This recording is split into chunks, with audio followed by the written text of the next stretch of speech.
आज के लिए अष्टावक्र का सूत्र है। अष्टावक्र कहते हैं, एको विशुद्ध बोधो अहम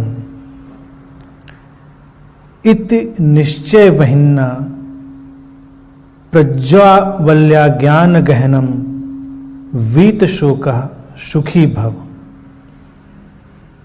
अर्थात मैं एक विशुद्ध ज्ञान हूं, इस निश्चय रूपी अग्नि से गहन अज्ञान के वन को जला दें। इस प्रकार शोक रहित होकर सुखी हो जाएं। इसमें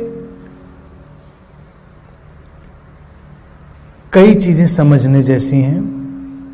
अष्टावक्र के सूत्र बिल्कुल सीधी बात करते हैं। उनकी विशेषता ही यही है कि वो उलझाते नहीं।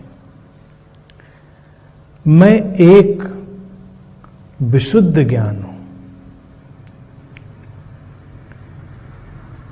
इसको कहने में अष्टावक्र थोड़ा रुकते हैं। एक और विशुद्ध ज्ञान के बीच अंतराल है। तो ठीक ठीक अनुवाद इसका यही होगा कि मैं एक हूं, विशुद्ध ज्ञान हूं, इसको जाने। मैं एक हूं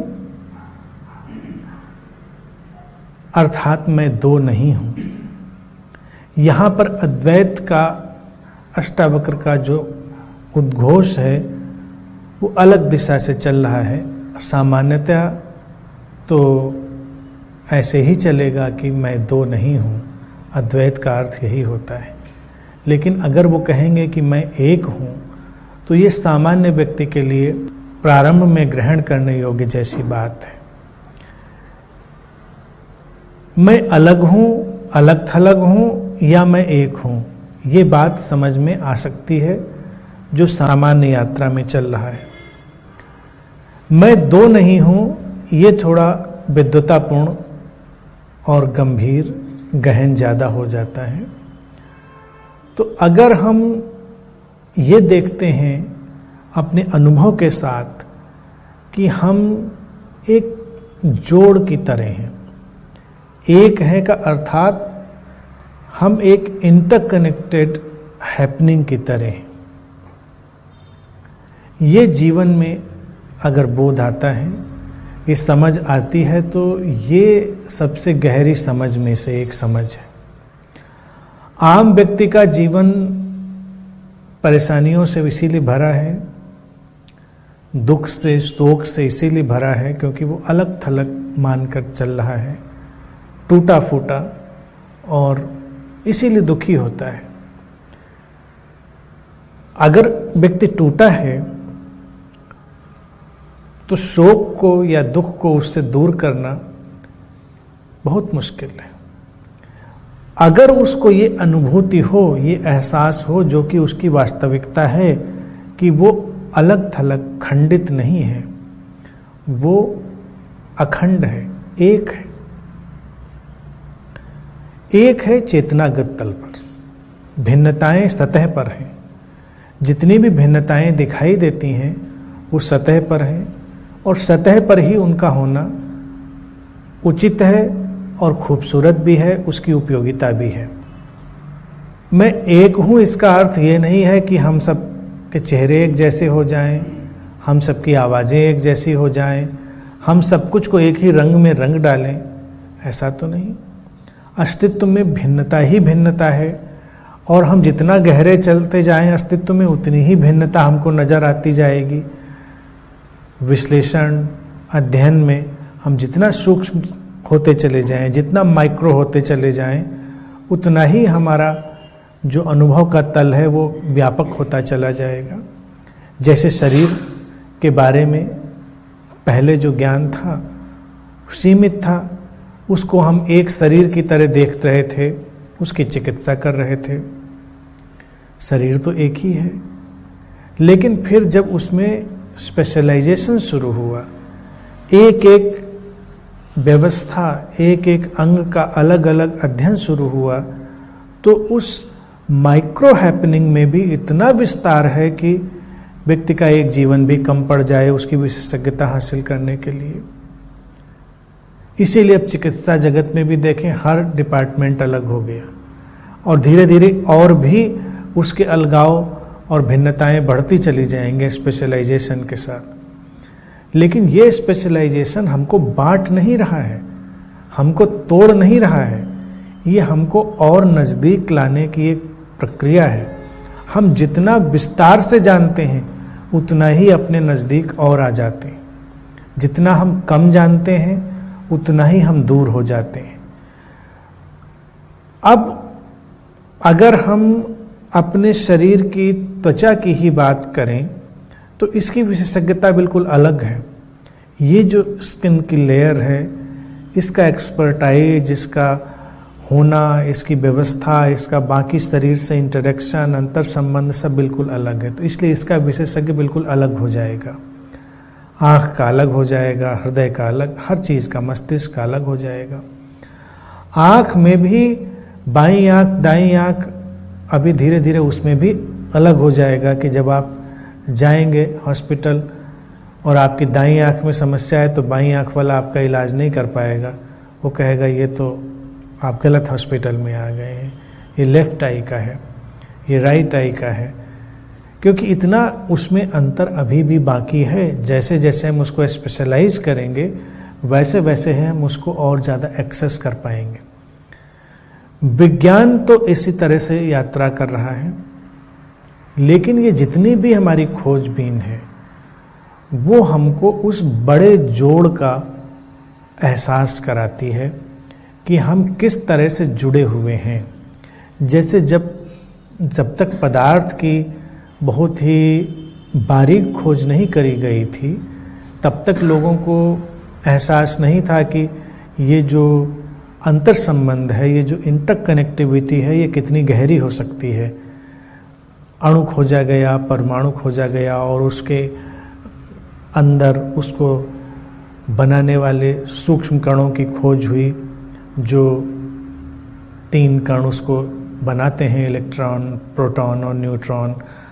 और फिर इन कणों पर जैसे जैसे खोज बढ़ती चली गई, विज्ञान विकसित होता चला गया, तो देखा गया कि वस्तुतः जब हम किसी भी पदार्थ को बहुत ही ज़्यादा माइक्रो लेवल पर, बहुत ही सूक्ष्म तल पर तोड़ लेते हैं, देख लेते हैं, तो वो ऊर्जा की एक तरंग, एक लहर की तरह रह जाता है। जो सूक्ष्म कणों का व्यवहार है, जो इलेक्ट्रॉन्स हैं, वो एक ऊर्जा की तरंग, एक लहर की तरह व्यवहार कर रहे हैं। और फिर उनका इंटरेक्शन, उनका अंतर संबंध भी हमको दिखाई देगा। अभी तो हम जैसे इस कुर्सी पर बैठे हैं तो साफ साफ देखने में यही दिखाई देगा कि कुर्सी अलग है, हम अलग हैं, मेरा माइक अलग है, आप बैठने वाले अलग हैं, ये फर्श अलग है, दीवारें अलग हैं, सब अलग दिखाई देगा। लेकिन अगर इसको एक देखना है, इसको देखना है कि ये सब एक ही है, तो इसके और सूक्ष्म दर्शन में जाना पड़ेगा। और अगर हम इसको बहुत सूक्ष्म दर्शन करें तो हर चीज़ पार्टिकल्स में टूट जाएगी और सारे पार्टिकल्स एक दूसरे में यात्रा करते हुए दिखाई देंगे।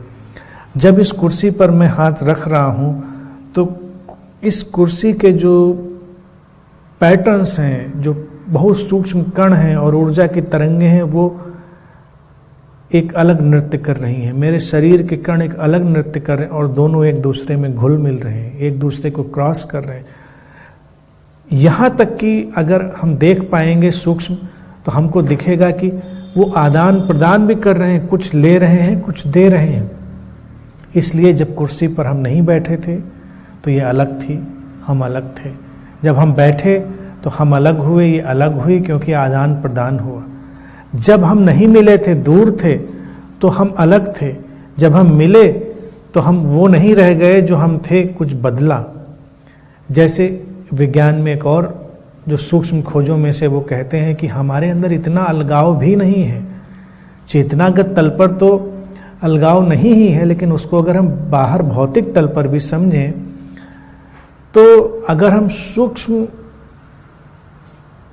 करके देखते चले जाएं तो हर जो त्वचा की परत है हर व्यक्ति की, उस पर लगातार एक आंधी जैसी चल रही है। उसकी जो सूक्ष्म कोशिकाएं हैं वो उड़कर हवा में बिखर रही हैं धीरे धीरे। अब ये चीज बड़ी ही रोचक है। वो कोशिकाएं हवा में तैरती हैं, हवा की लहरों पर इधर उधर जाती हैं, उनको कोई भी सांस में अपने अंदर लेता है। यानी कि जब हम लोग यहाँ पर इतने लोग बैठकर सांसें ले रहे हैं तो हम एक दूसरे को अपने अंदर ले रहे हैं और निकाल रहे हैं। किसी के शरीर की कोई भी कोशिका किसी के सांस से उसके अंदर जा रही है और उसके शरीर से बाहर निकल रही, तो फिर हमारा आदान प्रदान हुआ, तो हम कहीं जुड़े, अंतर संबंधित हुए। भौतिक तल पर भी वो अंतर संबंध कायम है। कहने का तात्पर्य ये है कि भौतिक तल भी उतना अलग नहीं है, अलग थलग, जितना हमें दिखाई देता है। लेकिन अष्टावक्र जिसे कह रहे हैं वो चेतनागत तल है, जो तो एक है ही। जैसे सागर की गहराई और ऊपर उठती हुई लहरों के अनेक अनेक रूप। गहराई एक है, लहरों के अनेक अनेक रूप हो सकते हैं। उनकी भिन्नताओं के बावजूद भी वो सब कहीं एक दूसरे से जुड़े हैं। जीवन का एक स्रोत है। इसीलिए सब धर्मों ने कॉन्सेप्चुअली, कॉन्सेप्ट की तरह से एक जो परिकल्पना करी वो यही करी कि सृष्टि को जैसे किसी ने रचा या नहीं रचा, या वो घटी या क्या हुआ, बिग बैंग हुआ या बैंग बैंग बैंग हुआ, वो क्या हुआ अभी तक उसके बारे में ठीक ठीक कहना संभव नहीं। लेकिन कुछ ऐसा है जिसको सारे धर्म इशारा करते हैं और वो कहते हैं कि एक स्रोत से सब जीवन उठा है, तो उसका दूसरा सिरा है कि वो एक दिन एक उसी स्रोत में वापस भी लौट जाएगा। अगर स्रोत से कुछ उठता है तो उसी स्रोत में वापस विलीन भी हो जाएगा सारा जीवन, क्योंकि वो अंतर संबंधित है, इंटरकनेक्टेड है, अलग थलग बिल्कुल भी नहीं है। अगर कोई ये देख लेता है तो उसके पास दुखी और पीड़ित होने के बहुत कारण नहीं रह जाते। उसको अस्तित्व का अदृश्य सहयोग भी दिखाई देने लग जाएगा और अपनी भूमिका भी दिखाई देने लग जाएगी। जैसे किसी को हम नैतिक चिंतन सिखाने की कोशिश करते हैं, जैसा कि सारे धर्मों ने सिखाने की कोशिश करी और सब उसमें असफल हो गए। जब तक व्यक्ति को इस अखंडता का बोध ना हो तो वो ठीक कर ही नहीं पाएगा। अगर हमको इस अखंडता का बोध हो तो हम ठीक ही करेंगे, क्योंकि सब जुड़ा है, हमारा योगदान भी काउंट होगा। अगर हम शांत हैं तो शांति की तरंगें बढ़ेंगी, फैलेंगी, दूसरे को स्पर्श करेंगी। दूसरा शांत है तो उसकी शांति हम तक पहुंचेगी। कोई भी भावदशा, कोई भी ऊर्जा की स्थिति तो कुछ भी बेकार और बेमानी नहीं है। यानी कि हमारे करने में हर चीज का महत्व है। अपने घर में ही अगर हम उदाहरण के तौर से देखें, अगर हम स्वयं बहुत अशांत, उद्विग्न, कुंठित, दुखी हैं और हम उम्मीद करें कि बाकी लोग बहुत शांत, प्रसन्न हो जाएं, द्वंद्व रहित हो जाएं, तो वो संभव नहीं है, क्योंकि तरंग तो हम पैदा कर ही रहे हैं। अब दूसरी तरफ से कोई तरंग पैदा हो रही है, उस पर तुम्हारा शायद उतना जोर ना भी हो, लेकिन अपनी तरफ से तो उस पर जोर है, उस पर तुम प्रयास कर सकते हो। तो ये दृष्टि तुमको कुछ भी नैतिक चिंतन सिखाने के लिए जरूरी नहीं है कि तुम देखो कि तुमको शुभ करना चाहिए, तुमको शांत रहना चाहिए। मत रहो, तुम्हारी मर्जी, मत रहो। लेकिन अगर तुम ये देख पाओ कि सब जुड़ा हुआ है तो रहना तुम्हारे लिए अनिवार्यता है, एसेंशियलिटी है, वो चॉइस और लग्जरी नहीं है।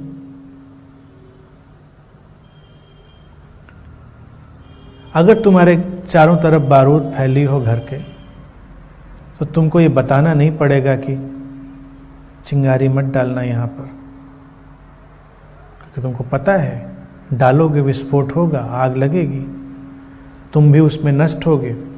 तो तुमको वो नैतिक दर्शन सिखाने की जरूरत नहीं। इसी तरह से जब इस एक का बोध है तो बहुत बहुत चीज़ें संभव होती हैं। तुम्हारे ऊपर बोझ कम हो जाता है, तुम्हारे ऊपर बर्डन कम हो जाता है। आम व्यक्ति हर चीज़ का बोझ लेकर घूम रहा है, जीवन में चाहे कुछ कर पाने का तनाव और बोझ हो, यहाँ तक कि अगर तुम अपनी आंतरिक खोज में हो, अंतर यात्रा में हो, इनर जर्नी में हो, एक स्पिरिचुअल सीकर के तौर से तुम अपने को देख रहे हो, तो भी एक तनाव होता है व्यक्ति के अंदर, शांति की खोज, आनंद की खोज, ज्ञान की खोज। अष्टावक्र कहीं नहीं कह रहे कि खोजो, वो तो कह रहे हैं कि तुम एक हो, तुम विशुद्ध ज्ञान हो, इसको जानो। अब एक तथ्य ऐसा है जिसको बहुत बार ऑब्जर्व किया गया, इसलिए तुम्हें अपने शांति, प्रसन्नता, आनंद या इसके लिए भी कोई बहुत तनाव लेने की आवश्यकता नहीं है। तुम अगर उस कलेक्टिव के हिस्से हो, उस समग्रता के हिस्से हो, तो तुम सब कुछ से प्रभावित हो रहे हो और सब कुछ को प्रभावित कर रहे हो। ऐसा देखा गया मनुष्यता के इतिहास में, जब कोई एक व्यक्ति भी अपनी चेतना की ऊंचाई को स्पर्श करता है तो उसके साथ बहुत सारे लोग ऊपर खींच लिए जाते हैं अचानक। इसलिए एक व्यक्ति का बोध को उपलब्ध होना भी बहुत बड़ी घटना माना गया। कहीं एकांत कोने अकेले में कोई व्यक्ति बोध को उपलब्ध हो, उसका अज्ञान तिरोहित हो, अचानक सुबह तुम उठोगे, बहुत सारे लोग उस दिन सुबह उठेंगे अगली सुबह और उनको लगेगा कि सब बड़ा हल्का लग रहा है, जैसे कुछ बहुत समझ में आ गया, जैसे आंखों के आगे से अंधेरा हट गया है, कुछ बोझ था जो हट गया। अचानक एक इल्यूमिनेशन, एक प्रकाश।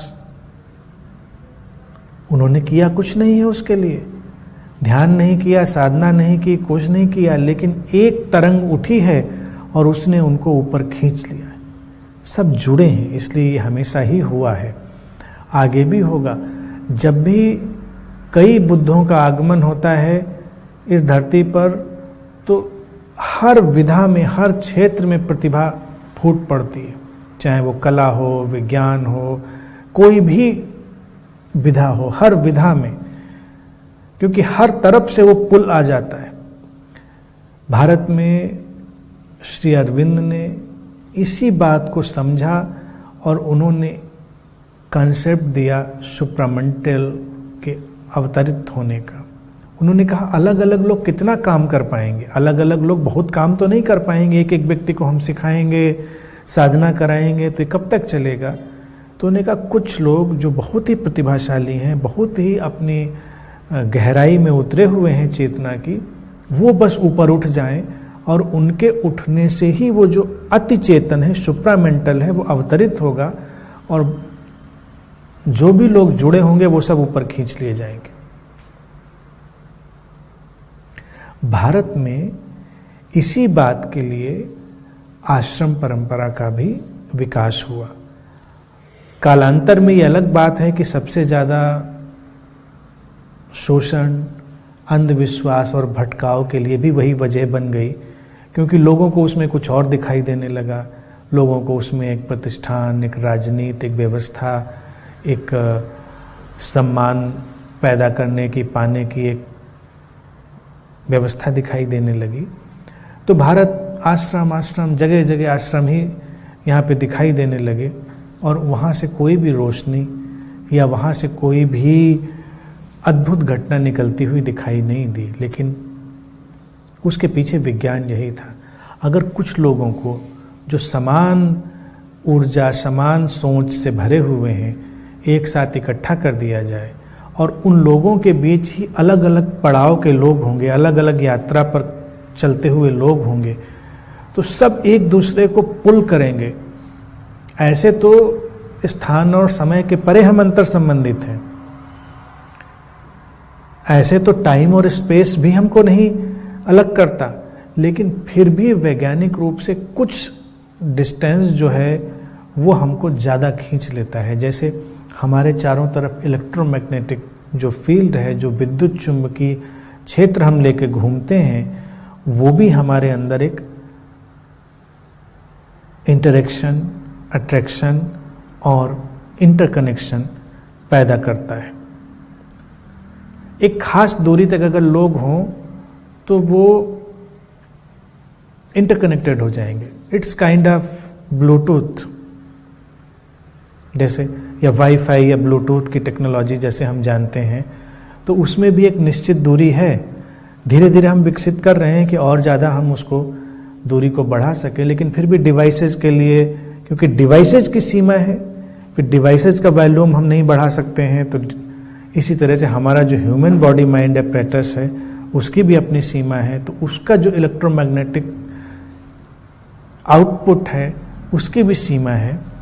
तो जैसे ब्लूटूथ कनेक्टिविटी या वाईफाई कनेक्टिविटी हमको सारे गैजेट्स को जोड़ देती है, इसी तरह से हमारी इलेक्ट्रोमैग्नेटिक कनेक्टिविटी जो है वो सबको जोड़ती है। तो अगर खास नज़दीकी में लोग रहें तो एक दूसरे को बहुत प्रभावित करेंगे। अब इसके अच्छे और बुरे दोनों परिणाम हैं।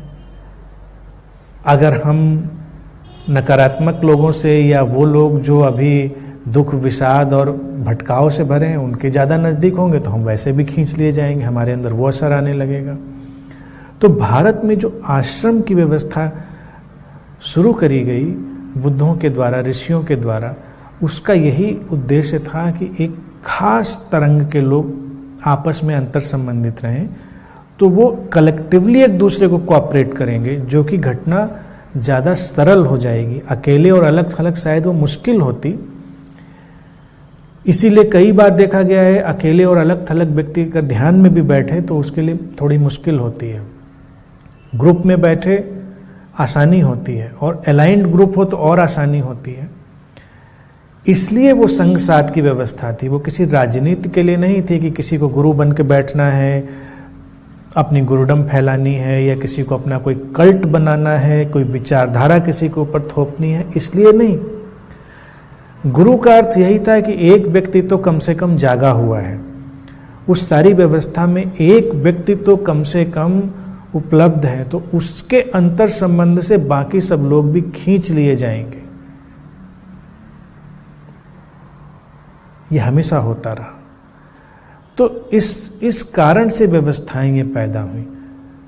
भगवान बुद्ध ने जब काम किया वो तो इतने विरोधी और इतने रिबेलियस थे, सारे प्रचलित मान्यताओं और हर व्यवस्था को वो खंड खंड कर रहे थे।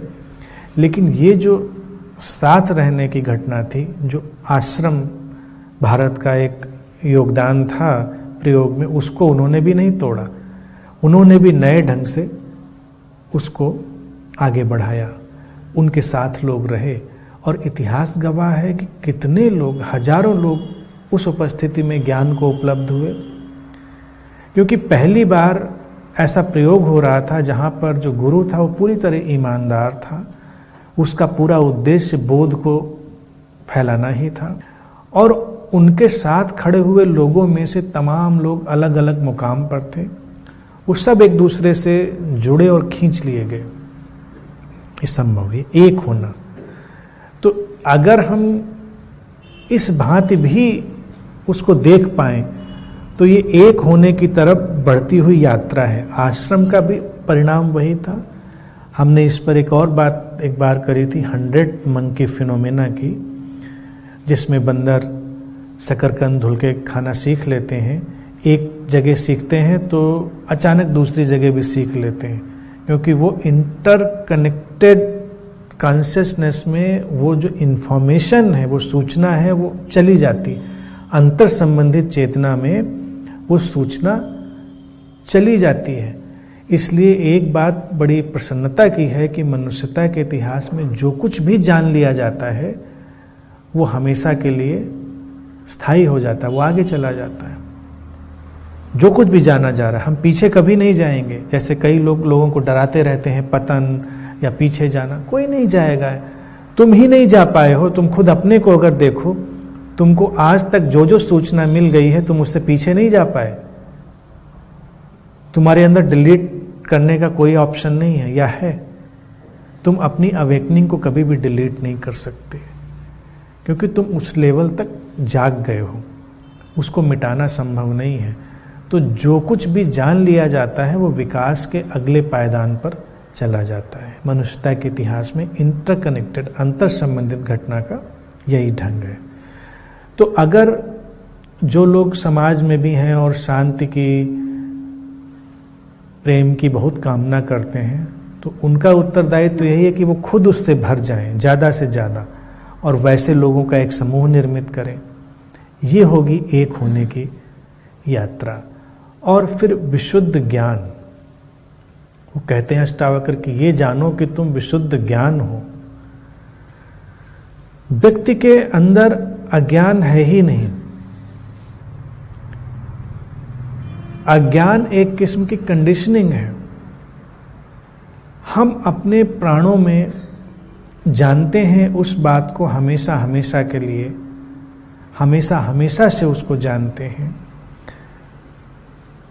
हमारे ऊपर बाहर से आकर बहुत सारी चीज़ें बैठ जाती हैं जो हमको अज्ञान जैसा एहसास कराती हैं। उनको हटाकर, उनको थोड़ी देर पीछे फेंक कर हम अपने अंदर झांक कर देख सकते हैं। अगर हम उस सत्यम शिवम सुंदरम की बात करें, जो हमारा मौलिक स्वभाव है, जो ज्ञान की आधार भूमि है, इसको जानने के लिए हमको बहुत विद्वान होने की ज़रूरत नहीं। सबके प्राणों में वो बात सोई पड़ी है। अभी अगर हम लोगों को थोड़ा भी एक्सप्लोर करें तो हर व्यक्ति अपने अंदर बहुत सारे सौंदर्य की संभावना लिए हुए महसूस करता है, शुभ की संभावना लिए हुए, सत्य की संभावना, सत्य यानी कि जो अवेयरनेस है, कॉन्शियसनेस है, उसकी संभावना लिए हुए।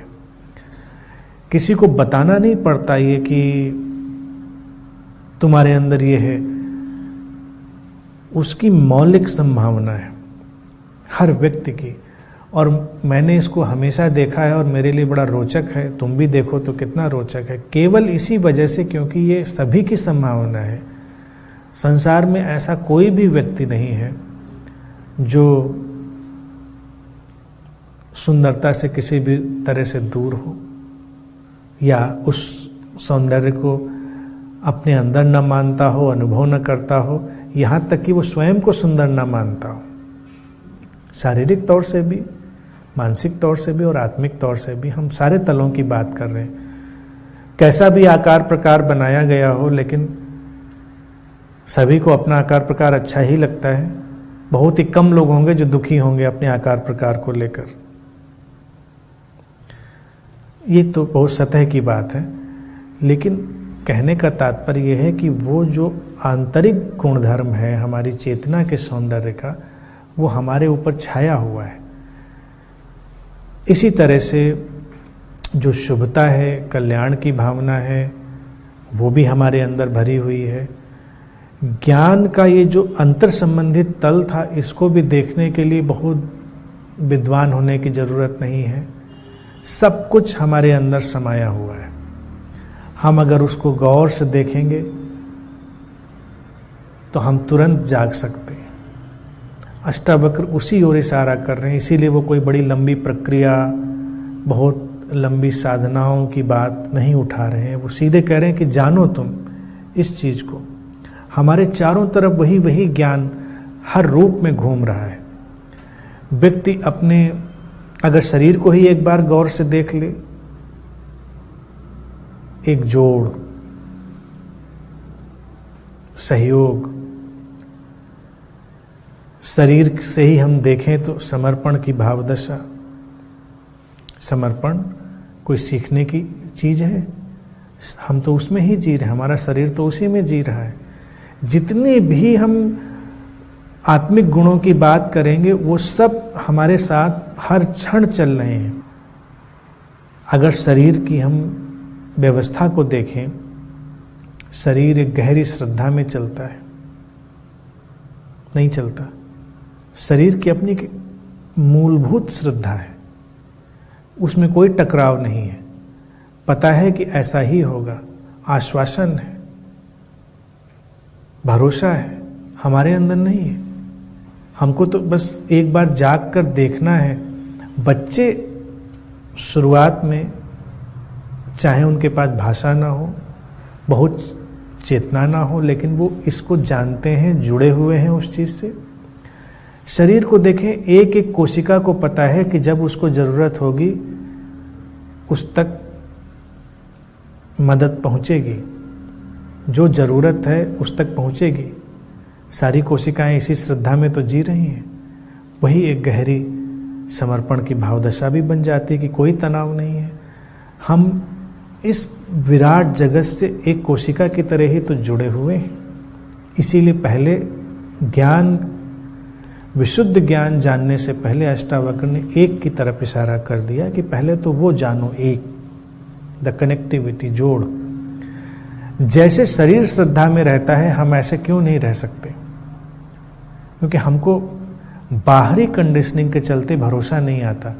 शरीर की तो कोशिका को पता है कि अगर अभी एक कट भी लगे तो हर तरफ से उसकी तरफ केमिकल दौड़ेंगे, उसको सिक्योर करने की चीज़ें दौड़ें। एक शरीर को नष्ट करने वाला वायरस भी उसके अंदर आए तो उसको संतुलित करने के लिए, उसको कैंसिल करने के लिए शरीर के सारे जो फंक्शन हैं, सारे रसायन हैं, वो सब दौड़ पड़ेंगे, अपना काम करेंगे।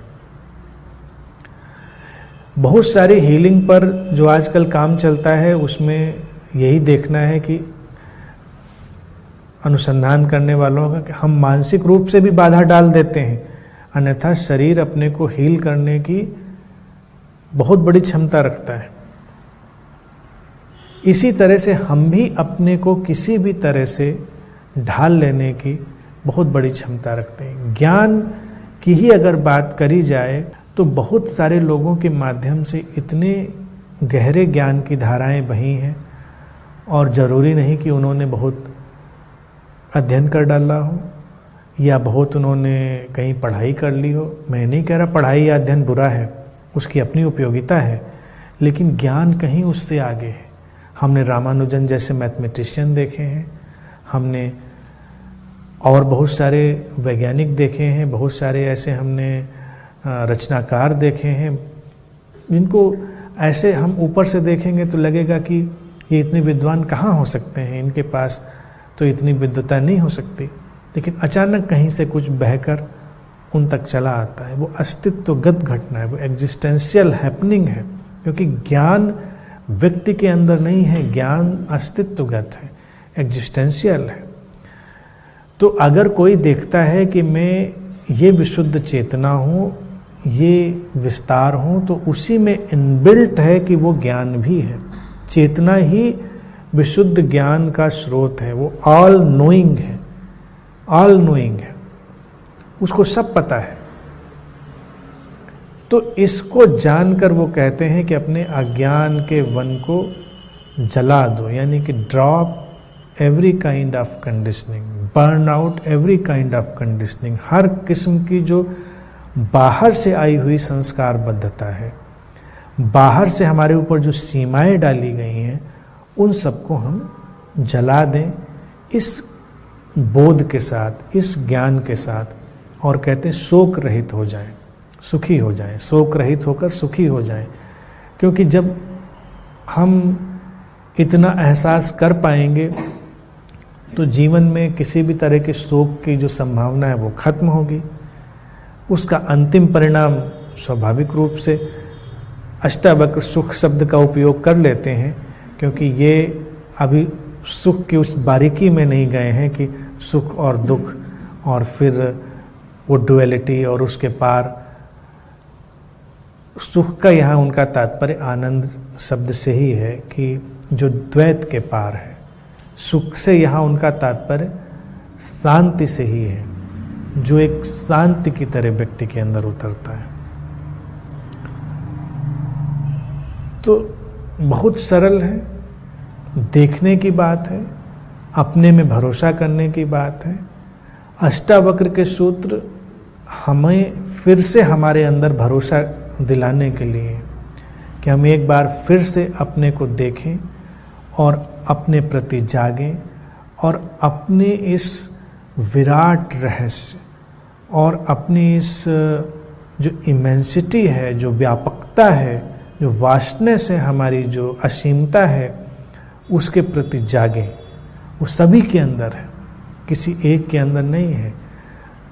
किसी को दिया जाए ऐसा कुछ भी नहीं है, वो अभी ही तुम्हारे अंदर सब कुछ है इन टोटलिटी। बस तुमको जाग कर एक बार देखना है कि हाँ ऐसा है, और फिर अज्ञान का जो वन अष्टावक्र की भाषा में जलना है वो धीरे धीरे जलता रहता है और शांति धीरे धीरे उतरती रहती है। तत्क्षण भी हो सकती है, कभी कभी धीरे धीरे उसमें वक्त भी लग सकता है।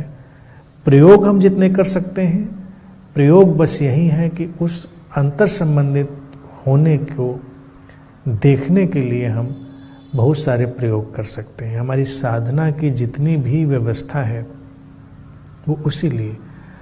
अब जनक और अष्टावक्र के बीच में भी देखिए जो घटना हुई वो यही हुई कि जनक थे, संभावना उनकी थी, लेकिन अष्टावक्र से मिलने से पहले वो संभावना जागी नहीं। डायनामाइट बिछी हुई थी, लेकिन एक्सप्लोड करने के लिए कुछ चाहिए था, कुछ स्टिमुलेंट चाहिए था, एक चिंगारी चाहिए थी।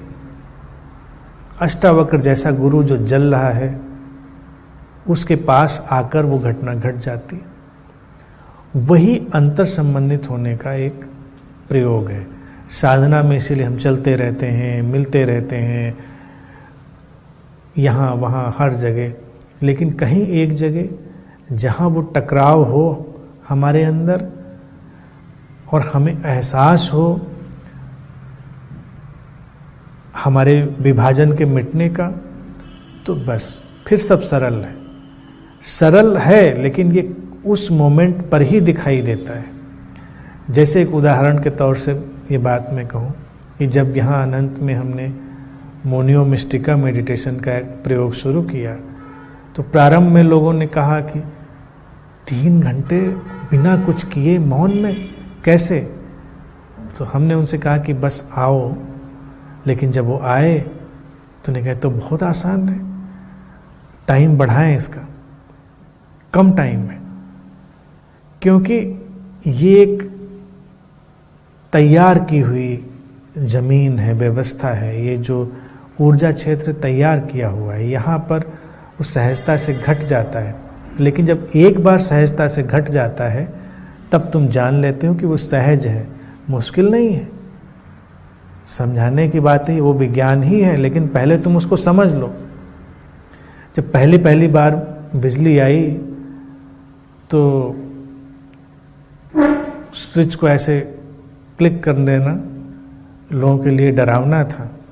लोग डरते डरते करते थे कि पता नहीं क्या हो जाता है और क्या हो जाए। आज हम बहुत एटीज हैं, घरों में अपने अंधेरे में भी टटोल कर स्विच दबा देते हैं, लाइट जल जाती है, हमें कोई परेशानी नहीं। पहली बार मुश्किल था, लेकिन जब किसी ने उसका आविष्कार किया, खोजा, सब सारा काम जो कठिन वाला दारोमदार था वो तभी हो गया। फिर सबके लिए उपलब्ध है। फिर तुम धीरे धीरे ट्यून हो जाते हो, तुमको पता चल जाता है कि बहुत आसान है, कोई उससे मुश्किल नहीं है, कोई आग लगने वाली नहीं है, तुमको करंट लगने वाला नहीं है, आराम से तुम पुश कर सकते हो। तो खास क्षेत्रों में जब तुम मौन को सीख लेते हो, अपना अंतर संबंधित होना सीख लेते हो, कंडीशनिंग कितनी आसानी से ड्रॉप होती है इसको सीख लेते हो, फिर तुम कहीं भी उसको ड्रॉप कर सकते हो, तुम कहीं भी अपने मौन में प्रवेश कर सकते हो। अगर तुम हमारे साथ रह के उस अंतर संबंधित होने को एक बार जान लो, समझ लो, तुम कहीं भी जान सकते हो। तो प्रयोग जो साधना के हैं बस उसको क्लिक करने के लिए हैं, फिर स्विच तुम्हारे हाथ में है। तो अष्टावक्र भी केवल स्विच दे रहे हैं, एक बार पकड़ में आ जाए और फिर आसान ही है, फिर कोई शोक नहीं है, फिर अंधेरे का शोक मनाने की ज़रूरत नहीं है। उनके वक्त में बिजली नहीं आई थी तो उन्होंने कहा कि जो अज्ञान का अंधेरा वन है उसमें आग लगा दो। आज होते तो वो कहते अंधकार के अज्ञान के जो कमरा है, घर है, उसमें भी स्विच ऑन करके लाइट जला दो। उदाहरण कोई भी हो सकता था। बता वो यही रहे कि आसान है। जैसे जंगल में एक चिंगारी फेंक के आग लगा देना आसान है, वैसे एक स्विच दबाकर लाइट जला लेना भी आसान है।